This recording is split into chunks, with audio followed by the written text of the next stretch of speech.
And we discussed the story of one of his book heroes, and he actually asked me, and why didn't he get the Nobel Prize? Which revealed his passion, his perception, what are the priorities in life, mobile, and second, ignorance of thinking that there's Nobel Prize. He just mixed that together. And I'm quite aware of the fact that I may, during the discussion, impose my views or my preferences. So therefore, I think we should do it the way that we will have a small circle of reflections within our chair. But then I will give the floor to you to discuss your concerns, your questions with the speakers to make it much wider. One of the things which was striking in both presentations is the sort of coming conflict of different groups with the developing society and the way how we are able to respond to that. Jiri has mentioned the potential conflict of young and old generation, which may do something with the moral, which may do something with the economics, which may do something with the development of the society. You have also mentioned the potential conflict between the higher educated people and lower educated people, which is something about the social cohesion. And I can understand that this would be still, again, the way of moral and the society promoting the cohesion of its community.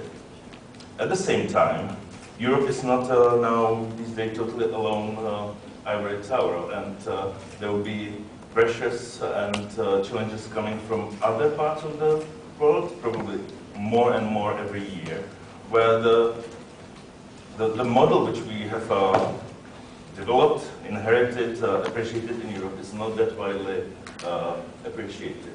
How would you see all of that in the global setting? Because one of the comments says actually that Europe is turning into the skanzen, where we have all these precious values, where we have all these lovely arrangements for being connected to each other, but we are losing the entire drive of the time. Yeah, I think if I can start. I mean, one should always take into account that with all the criticism on Europe and the European model, most Americans still consider that the best quality of life is in Europe. So we must be doing something right. Yeah. Is it sustainable? Well, that's an entirely different question. I don't think the American model is sustainable either, to be honest. But in the way it currently is, it is not.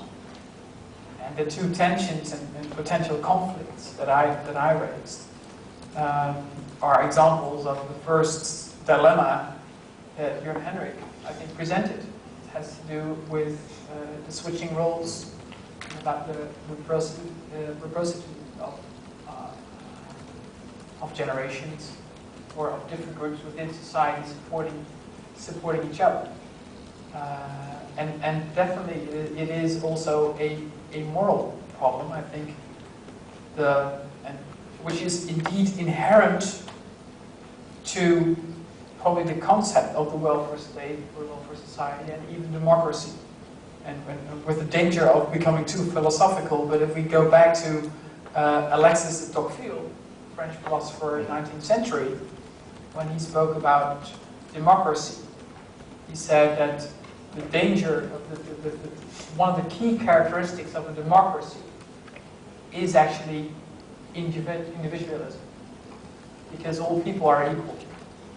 And what it creates in a democracy is that government, the state, is becoming responsible for society as a whole. And by definition, the citizen, the individual, can actually leave that responsibility and focus on the individual only. And that inherently is exactly this tension, and the tension that is now under the under the welfare society as well. And that is why I think, next to the moral issue, I think the role of education is so important. Because if we keep defining the welfare society in terms of benefits for some paid by everyone, we will have a very tough debate. And I think we will have more fragmentation, we will have decreasing legitimacy of public goods, and in the end, people stepping out of that system.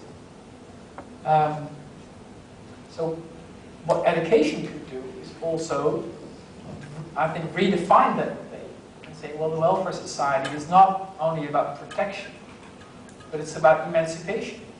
And it's about helping people to create a prosperous life by themselves. And that means education. And that means sometimes when you're not able to participate in the labor force because you're ill or because something happened, we will take care of you. But the basic rule of the welfare society is you have to take care of yourself with a little help. And that first help is education, not protection. Yes, first of all, I should add a fourth dilemma, a very basic one, because it's a strange situation that on the one hand, we as Europeans, by and large, are arguing in favor of preserving the welfare state, and at the same time, we are working hard to exercise our destructive forces to demolish the very system. Why is that? The main reason probably is that we haven't come to grips with the new situation. Because if we have to understand what a welfare society actually is about, I should simplify it in the following manner. It's about developing what we as economists call the unwritten social contract between the generations. And it means that you have never the position that the actively employed population is paying for the old. Because you have to remember when hell were they, those actively employed 30 years ago, they were children and they were youngsters. They were brought up and they were educated and everything was paid by their parents. So when we leave the generation, as youngsters, then we have a debt. We have a debt to our parents. And what we are doing as actively employed is simply to repay that debt that was developed while we were young. Simultaneously with paying for the old, we are paying for the young, partly of course because they are our children, we love them. But of course also because in the next period, when I have grown really old, then I have to depend on these children. This system is really intelligent. And it has worked without friction. But now we are entering a new phase. And it's, I'm sorry to say it, it's partly because of me and my children.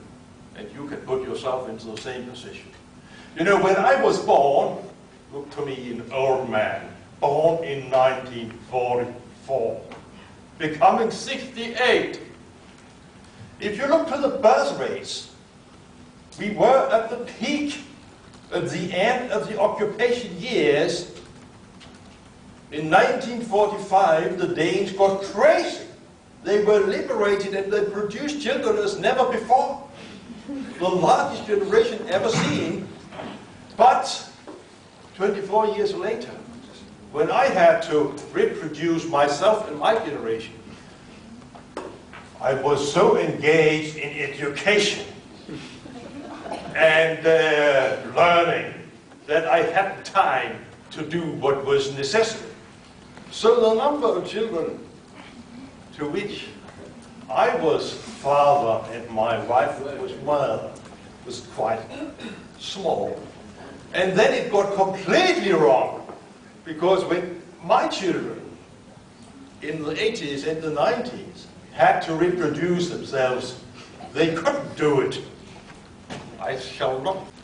and taking into account the fact that longevity is strongly on the increase, it means that the third phase of life in coming years, if we don't reform our systems, would be the longest one. And that obviously calls for not only in traditional understanding of the word lifelong learning, it simply calls for a quite different labor market system. We have to have the opportunity for young people who are producing their children to be only for a minor number of hours at the labor market. Then to develop and to have an enormous increase in the number of hours. And maybe leaving, going back to the educational system. It's quite stupid, you know, to demand of young people, 17, 18 years old, that they are to make a choice of education which binds them for the rest of their lives. It's crazy. Let them have the opportunity, because they have to expect to be 95, 96 to 100 years old. Then let them return back, let them change their education. So I think that lifelong learning, in your sense of the word, that's okay, but it isn't enough. You have really to develop on that theme, and you have to have that idea that people can go into the educational system, leave the system, work for a while, produce children, have a hell of a number of hours worked, return to the educational system, enter the labor market, and continue at the labor market until they are 80. Then they maybe can retire. And we can talk about an otium from 80 to 95. That's the perspective. And if we manage to respond to that, then I think we can solve a lot of this. I perfectly agree to some of those remarks having been made, that we are not living in a crisis. We are living with some smaller problems. And we can handle these problems rather easy if we want. But it requires that we go back and do understand that if we want to do it within the framework of a welfare society, then we have to change our behavior. Amen. Okay, we look to the role of education. I can understand that sort of prevention to bring all the problems is partly the task of education, but then we talk about the change of understanding what education is. We start redefining the levels of education, because especially in the field of moral commitment, the coherence, we are speaking about lower levels of education, or even preschool education, I think. At the same time, with the lifelong learning agenda, you touched one of the most conservative sectors of education, higher education. And those who went through some political debate during the last half year in different countries on reforms of higher education actually assured me that it's not only the Czech environment which is extremely nasty, but it's Europe-wide. How would you see then the way of developing the higher education task and concepts in what was talked also by the Latvian Deputy State Secretary? Because it's not only universities which we used to blame that they are conservative, but as the Flex project showed, it's also the professional higher education, which has a lot of challenges to adopt. And we are used to stick to old patterns, to the way how we actually have been educated. Yeah, well, I think what I tried to do in my address was in a way twofold. I mean, you can choose to be conservative, it's fine, but it comes with consequences. And one consequence is that it will have dire consequences to society and to the state of the welfare society if higher education doesn't get its act together. And secondly, higher education will become more irrelevant if you don't take up this challenge, because other institutions will take your place in this, because society needs it. So it will organize this function of lifelong learning either way, with or without. And if European institutions are not doing it, I will go online to Harvard, or I will go to private institutions like Khan Academy. I mean, I see higher education as a term that, I mean, institutions of higher education have had a field day the last 15 years. I mean, it's a growth market, and how? I mean, it's an enormous growth market. And if you can sit down in your chair and do nothing, but if you do, others will take over. Because society needs it, and they need it, and they're willing to pay for it.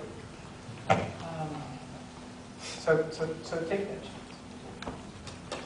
Only a very brief remark. I don't know whether I completely agree that the institutions of higher education is that conservative, even though I accept that there is a trend. But on the other hand, I think it has been, that trend has been strengthened due to the fact that most higher education, institutions of higher education has been, over the last 20 years, brought more and more into a situation in which they are managed, not to say controlled, from outside. Again, remember that an old man is speaking. I still remember the university as it was when I entered in 1960. It was a free institution. So actually the brief remark is that let the flowers bloom and stop all that nasty public management which is spreading from the center of decision makers and spoiling everything at the institutions. Okay, well, I think that... I find that too easy. It is too easy, but it's a way, it's a mixed contribution. Institutions are so autonomous. And it's very easy to pinpoint at government and say they have done it and all the public managers. I think higher education institutions have much more liberty than they often think or say they have. I think you are, I hope you are right. You're speaking as a young man. I'm speaking as an old man. And I have had that experience of being more and more controlled.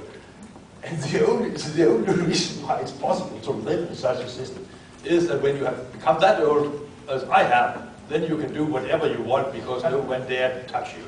Maybe it's a problem for the young people. Maybe it's bad management. But one of the things that I've done in the Netherlands is I've founded the Kafka Brigade. The Kafka Brigade helps governments to find unnecessary bureaucracy. Okay. And helps to solve it. And one of the things that we do it through case studies, and one of the things that we found is that in 2/3 of the cases where people say, I cannot do this because of the rules, there actually wasn't a rule. Okay. There wasn't a law. Maybe there was a rule by higher management of the same organization, but nowhere in the law it said you have to behave in such and such way. 2/3 of the time. And that is absolutely true with higher education. If you look at higher education law, I mean, I don't know the exact situation in Denmark, but if I look at it in the Netherlands and the UK, the national government has retreated, has scrapped laws, has deregulated largely. Maybe associations of universities have re-regulated themselves. But then you could also deregulate yourselves. Take your own responsibility. You're right, but what has happened in Denmark is exactly as in the Netherlands, that you have had deregulation at a formal level. But deregulation means that you have got what is called independent boards, and what they are doing, that's definitely regulation. but name other people in those boards. I mean, I take your point as far as Thank you very much. I think that we could have followed further on. I share with you the experience of a lifelong discussion on lifelong learning. But whenever we get to more space for discussing concrete things, there's coming lunch or coffee break, and this is not the exception. I actually think that we are able to touch the lifelong learning agenda by diversification and implementing things in schools. That sounds more realistic. I'm not sure how we will be successful with the moral part, which would be other and probably even challenging thing, but let's see later on. Thank you very much for your contribution.